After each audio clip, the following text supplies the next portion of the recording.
And Kentucky have their presidential primaries tomorrow. In Kentucky, there are concerns about whether voters could be facing major delays, long lines, and other problems if turnout is high. Fewer than 200 polling places will be open because of COVID.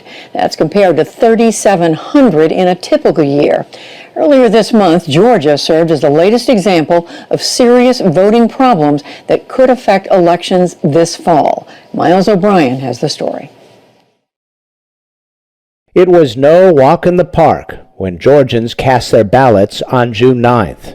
Many voters, disproportionately Democrats and African Americans, spent 6 to 8 hours in line, patient yet peaked.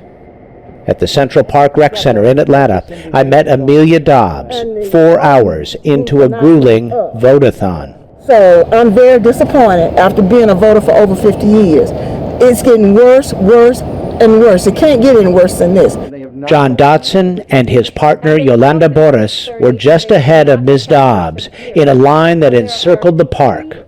They were livid. It is 9:56.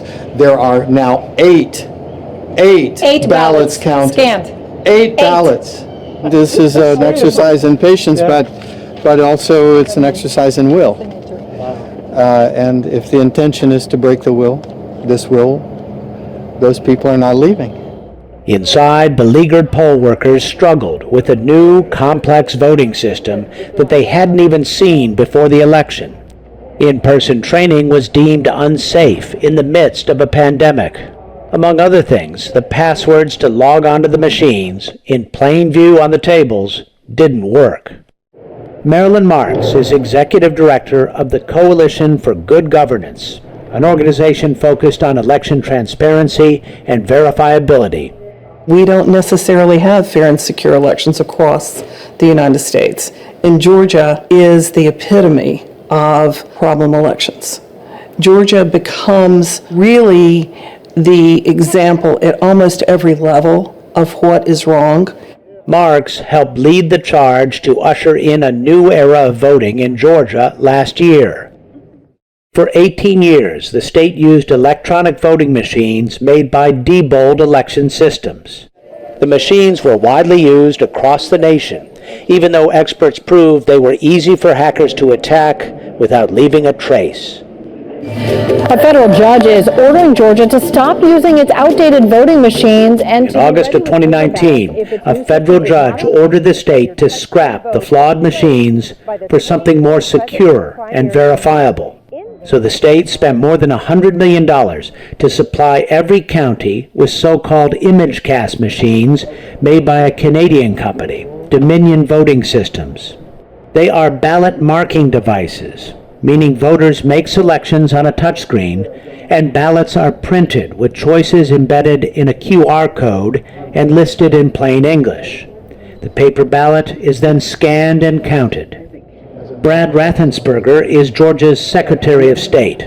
When you have a paper ballot, no matter how that really comes about, at the end of the day, you have the paper that you can do the audit from. And then you can audit the elections. That's something I think is more secure, because then we really capture voter intent. But election security experts say that is not the case. It's a computer, and you have no idea what's in the computer, and you have no idea what the computer is doing with the information that you give it. Rich DeMillo is a professor of computer science at the Georgia Institute of Technology.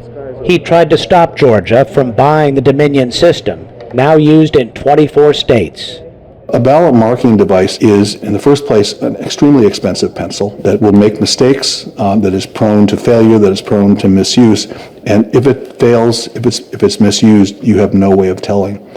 If you use a ballot marking device, you don't have the original record of voter intent. Are you concerned the system can be hacked?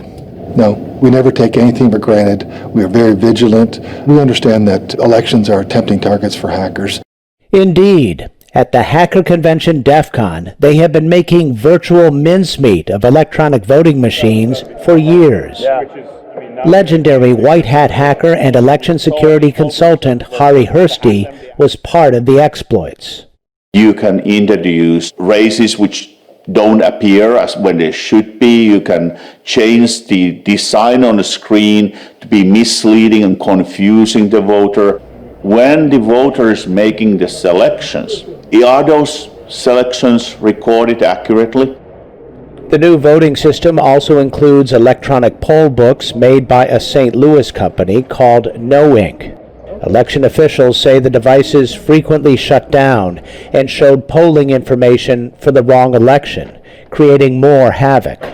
But they also come with security concerns. They are iPads that connect to the internet to download the database of registered voters. How big a concern is that? It's a huge concern. If you can deny someone access to the voting machine, then you move that person away from voting at that place at that time. It is a proven target. In the run-up to the 2016 election, Russian hackers successfully broke into voter databases and software systems in 39 different states. Rick Barron is the Director of Registration and Elections in Fulton County. Do you have any evidence that in the midst of this chaotic election, hackers took advantage of those vulnerabilities and may have tampered with this election? I have no evidence of that. You really don't have the bandwidth or the capability of looking. No, I mean, all that we can do is set up our own security around our equipment to mitigate the risks to it. We have cameras on our building, we have alarms on our building, we have the server is locked away as well. The experts all agree paper ballots marked by hand are the most secure, most verifiable way of voting. More than 1 million Georgia voters chose to do this at home this election. For those who didn't receive their ballots or chose to vote in person, the expensive, complicated, vulnerable machines created a huge bottleneck at polling sites, and there were many fewer of them. In Fulton County, 34 sites opted out because of COVID-19 concerns. With Democrats turning out 4-1 over Republicans, it was a recipe for scenes like this, long lines of African American voters. Corey Campbell waited 4 hours in South Fulton County. I feel like they're just trying to discourage people of color or minority to not vote, because that's the agenda that we're trying to push to especially younger people of color and minority. So, and it's very important. They know how important it is, so they'll do anything to throw a rock in the process. With 4 to 5 million Georgians expected to vote in November,